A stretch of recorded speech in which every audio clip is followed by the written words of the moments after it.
Chapter 4, Part 2 of Life of Henry David Thoreau by Henry Salt. It is, however, a mistake to suppose that Thoreau was entirely isolated from society during his seclusion at Walden. Such had never been his intention, and such was not, in fact, the case. Every day or two, in winter as well as in summer, he strolled to the village to see his relatives and friends and to hear the gossip of the hour, sometimes returning late at night after supper at a friend's house, and steering his way with difficulty through the darkness of the Walden woods. The Fitchburg Railroad often provided him with a pathway on these occasions. Indeed, so well known was he along the line that the drivers of the trains were accustomed to bow to him as to an old acquaintance. Nor was the visiting altogether on Thoreau's side, for, as may well be believed, the news of his strange retirement brought him numerous unbidden guests, whom he received with such hospitality as was possible in his sylvan abode. To the simple holiday folk who came to enjoy themselves and make the best of their time, such as children and railroad men, wood-choppers, fishermen, hunters, and even idiots from the almshouse, he seems invariably to have extended a hearty welcome and good fellowship.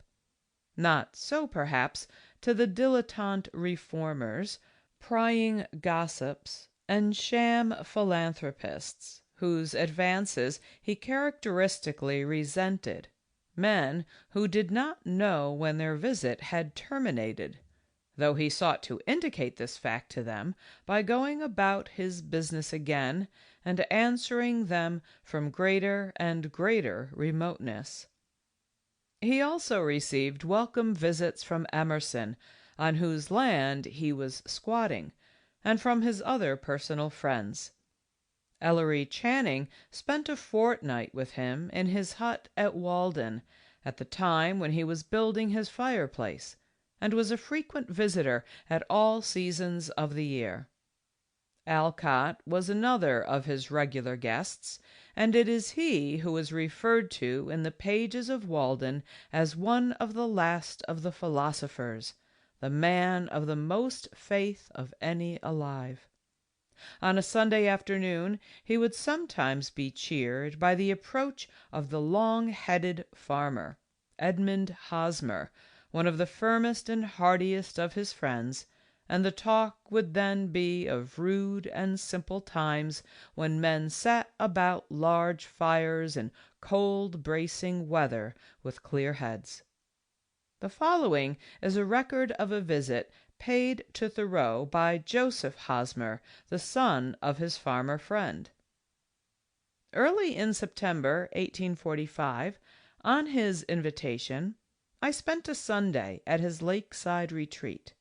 His hospitality and manner of entertainment were unique and peculiar to the time and place. The cooking apparatus was primitive, and consisted of a hole made in the earth and inlaid with stones, upon which the fire was made, after the manner at the seashore when they have a clambake. When sufficiently hot, remove the embers and place on the fish, frog, etc. Our bill of fare included horned pout, corn, bread, beans, salt, etc. The beans had been previously cooked. The meal for our bread was mixed with lake water only, and when prepared it was spread upon the surface of a thin stone used for that purpose and baked. When the bread had been sufficiently baked, the stone was removed, then the fish was placed over the hot stones and roasted, some in wet paper and some without, and when seasoned with salt they were delicious. It will be seen from these instances that Thoreau was by no means the misanthropic anchorite that some have imagined him. He well knew the value of social intercourse, but on the other hand, he knew also that society is commonly too cheap. He loved at times to be alone, and confesses that he never found the companion that was so companionable as solitude. It has been supposed that the Walden hermitage was occasionally a refuge to quite other visitors than those who have been enumerated, and that Thoreau's hut was a station in the great underground railway for runaway slaves, though Thoreau himself only mentions one visitor of this kind, whom he had helped to forward toward the North Star. I am informed, however, on good authority, that of Colonel Wentworth Higginson, that Thoreau's hut can have had little, if anything, to do with the Underground Railway. Massachusetts did not, like Ohio, lie in the shortest line between the slave states and Canada. Hence, fewer fugitives passed through, and those who did were less hotly pursued, so that the Underground Railway, which was a pretty definite chain of houses in Ohio, was rather a vague figure of speech hereabouts. In one or two cases, fugitives were expressly taken to Concord, and may have been in Thoreau's hut, but it must have been quite exceptional.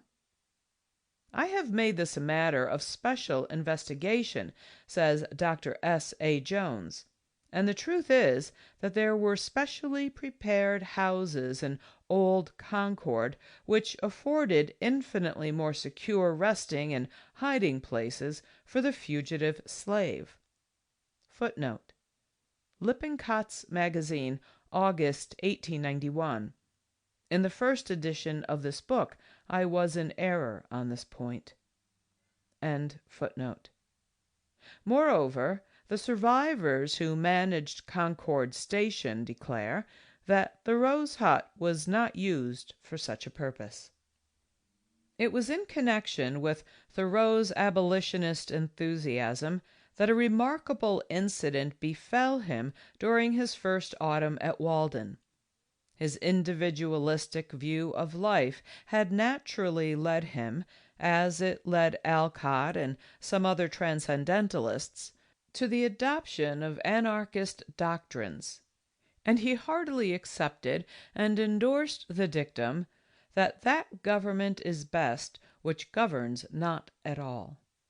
His deep disapproval of the foreign policy of the United States in their war with Mexico, and his still stronger detestation of the sanction given by government to Negro slavery at home, had the effect of spurring his latent discontent into a sense of active personal antagonism to the state and its representatives, and he felt that something more than a verbal protest was demanded from those who, like himself, were required to show their allegiance in the form of taxes. I meet this American government, or its representative, the state government, directly and face to face once a year, no more, in the person of its tax gatherer. If 1,000 men were not to pay their tax bills this year, that would not be a violent and bloody measure, as it would be to pay them, and enable the state to commit violence and shed innocent blood. Footnote: Essay on Civil Disobedience, 1849. End footnote. So, when his civil neighbor, the tax gatherer, came to Thoreau for the poll tax, it was refused, as the church tax had been refused by him in 1838, on the ground that he did not care to trace the course of his dollar till it buys a man or a musket to shoot one with. To the anxious inquiry of the tax gatherer what he was to do under these perplexing circumstances, the answer returned was that if he really wished to do anything, he should resign his office. The first difficulty of this kind had arisen in 1843, when Alcott, who was probably acting in conjunction with Thoreau, was arrested for his refusal to pay the tax. But it was not till 1845 that the state proceeded against the younger, and, as it was presumably thought, less important offender. Footnote. The date is wrongly given in Emerson's memoir as 1847. End footnote. One afternoon, when Thoreau chanced to have gone in from Walden to the village to get a shoe from the cobbler's, he was intercepted and lodged in the town jail. "Henry, why are you here?" were the words of Emerson when he came to visit his friend in this new place of retirement. "Why are you not here?" was the significant reply of the prisoner, in allusion to the characteristic caution of Emerson. A humorous account of the night he spent in prison, and of the fellow criminals he met there, was afterwards written by Thoreau. It was like traveling, he tells us, into a far country, such as I had never expected to behold, to lie there for one night. It seemed to me that I never heard the town clock strike before, nor the evening sounds of the village, for we slept with the windows open, which were inside the grating. It was a closer view of my native town. I was fairly inside of it. I never had seen its institutions before. I began to comprehend what its inhabitants were about. The next morning he was discharged, his mother and aunts having paid the tax without his consent, a somewhat tame conclusion of the dispute on which he had not reckoned. Footnote. The payment of the tax has been wrongly ascribed to Emerson. The money was actually handed to the jailer by Miss Maria Thoreau, disguised by wrapping something round her head. The jailer, who is still living, 1894, says that the payment made Thoreau mad as the devil. End footnote. He proceeded straight from the prison door, among the meaning glances of his fellow townsmen, to finish the errand in which he had been interrupted overnight, and having put on his mended shoe, was soon in command of a huckleberry party on a hill 2 miles from Concord, from which spot, as he characteristically remarked, the state was nowhere to be seen. During all his walks over the fields and forests of the Walden neighborhood, in which he was absent for hours and sometimes days together, he never fastened the door of his hut. Yet he never missed anything but a volume of Homer, and was never molested by any person but those who represented the state. His longest absence from Walden seems to have been the fortnight he spent in Maine, in September 1846, when in company with a cousin who was residing at Bangor, he explored the recesses of the Maine woods, ascended the mountain Katahdin, and made personal acquaintance with some of the native Indian hunters, whose habits he was never weary of studying. In 1847 he had some correspondence and personal intercourse with Agassiz, who had come to the States in the previous autumn, and paid more than one visit to Concord. On several occasions collections of fishes, turtles, and various local fauna were sent to Agassiz by Thoreau, of whose knowledge and observation the great naturalist formed a high opinion.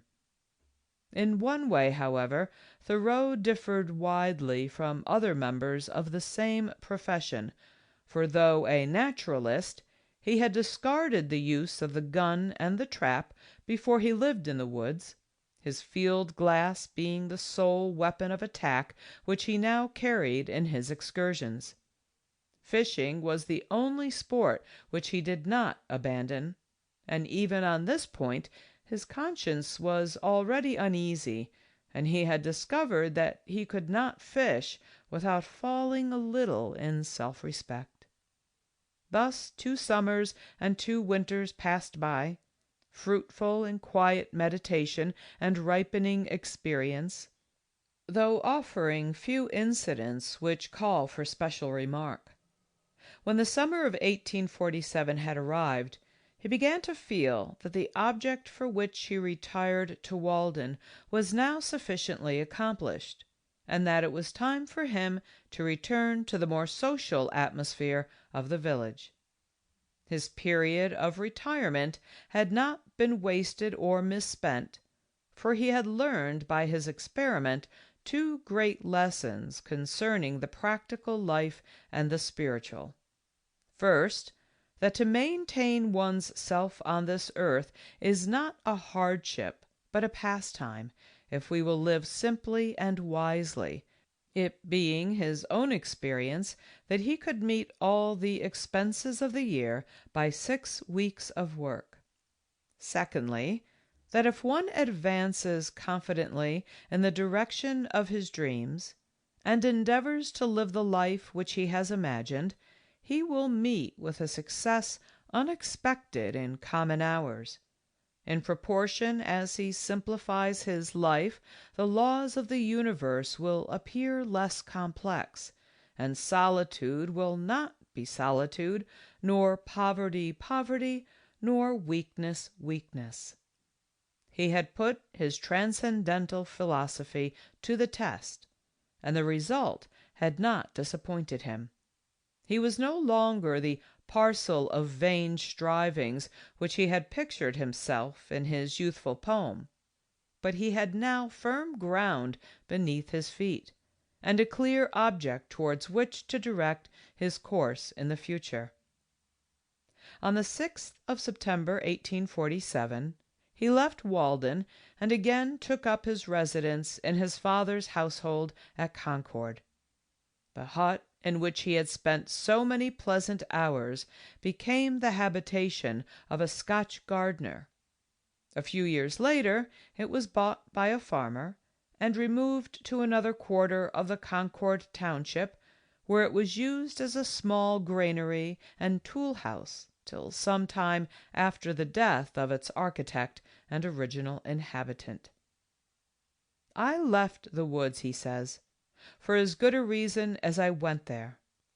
Perhaps it seemed to me that I had several more lives to live, and could not spare any more time for that one." Why did I leave the woods? He wrote in his journal a few years later. I do not think that I can tell. I do not know any better how I came to go there. I have often wished myself back. Perhaps I wanted change. There was a little stagnation, it may be, about 2 o'clock in the afternoon. Perhaps if I lived there much longer, I might live there forever. One might think twice before he accepted heaven on such terms. Walden, the most famous of Thoreau's volumes, which contains the account of his life in the woods, was not published till 1854. That this most characteristic episode of his life should be a cause of wonder and misunderstanding to the majority of his readers and fellow citizens was perhaps only to be expected. Mention is made in one of the later diaries of an acquaintance of Emerson's, who was much interested in Walden, but who was convinced that the book was nothing more than a satire, un jeu d'esprit, written solely for the amusement of the passing moment, a misconception of the whole spirit of Thoreau's life, which is scarcely more wide of the mark than are some of the judgments passed on the Walden experiment in more recent criticism. His shanty life, says Mr. Lowell, was a mere impossibility, so far as his own conception of it goes, as an entire independency of mankind. The tub of Diogenes had a sounder bottom. Footnote: The author of the article on Thoreau in the Encyclopaedia Britannica falls into a similar error when he states that Thoreau was desirous of proving to himself and others that man could be as independent of mankind as the nest-building bird. So, too, Professor Nichol in his American Literature. End footnote. But there is not a word to indicate that Thoreau was thinking of an entire independency of mankind, or of abjuring a single product of civilization which is of real use to men. The fact that this enterprise of Thoreau's, as described in his Walden, has been an encouragement and help to many persons, both in America and England, to live a simpler and saner life, is of itself sufficient testimony to the success of his endeavors. Yet Mr. Lowell's most unjustifiable confusion of simplicity with barbarism has again and again been quoted by later critics as an exposure of Thoreau's fallacies. Thoreau, says Dr. E. W. Emerson, is absurdly misconceived by most people. He did not wish that everyone should live in isolated cabins in the woods on Indian corn and beans and cranberries. His own Walden camping was but a short experimental episode. And even then, this really very human and affectionate man constantly visited his friends in the village and was a most dutiful son and affectionate brother. It is idle for cavilling Epicureans to announce as a great discovery that he sometimes took supper comfortably at a friend's house, or was too good a son to churlishly thumb back the cake that his good mother had specially made for him. He was not like the little men of that day, who magnified trifles of diet until they could think of little else. It is necessary, if we would understand Thoreau aright, to appreciate carefully the importance of his sojourn at Walden in relation to the rest of his career. It seems to be sometimes forgotten that the period of his retirement was only 2 years out of the 20 of his adult life, and that it is therefore an injustice to him to connect his work too exclusively with Walden, or to speak of that episode as containing the sum and substance of his philosophical belief. It was a time of self-probation rather than an attempt to influence others, a trial rather than an expression of his transcendental ideas. He was under 30 years of age when he went to Walden, had published no volumes, and was altogether unknown except to a limited circle of his fellow townsmen. On the other hand, it must be noted that this was the time when his thoughts ripened, and his ethical creed assumed a definite form, and that his residence in the woods was not only the most striking, because the most picturesque incident in his life, but also gave a determining direction to his later career. He was a student when he came to Walden. When he returned to Concord, he was a teacher. And now, at this critical point in Thoreau's story, it may be well to interrupt for a time the external narrative of his life, in order to show what manner of man he was in appearance, character, sympathies, studies, and other personal traits, when he thus came forward to preach to an inattentive world his gospel of simplicity. End of Chapter 4.